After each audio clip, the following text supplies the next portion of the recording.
10 north here and go slowly into the ramp.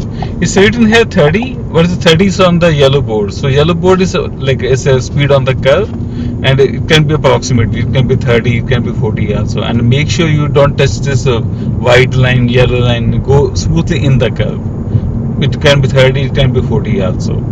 And when your car is straight, then you have to speed up and go to 100. Then speed up. Yeah, then speed up, go to 100. Yeah, there are a signal blind spot. You have to check. Go to 100 first. I'm still at 18. I can change lane 90 and between 95 and 100. There are signal blind spot. Change it to the left.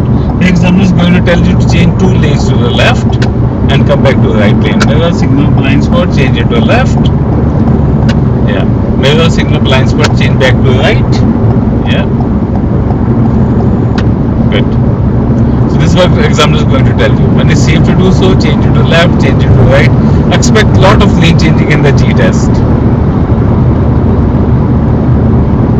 See, keep on checking your back mirror every 5 seconds. Sometimes some people they say that we have a problem in changing lane.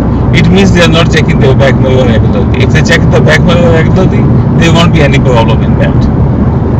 So then we'll take exit on Clark and don't slow down on the highway. Highway speed limit is 100 only. Examiner tells you we'll take exit on Clark. Don't slow down speed yet. It's still on the highway. Yeah, and then put the right indicator. Check back. Everything is clear. When the ramp start going outside, then slow down. Now it's like we are in a dedicated de-acceleration lane. Now you can start slowing down. Don't slow down on the main highway. Just slow down here, and for the first traffic light, we will take left.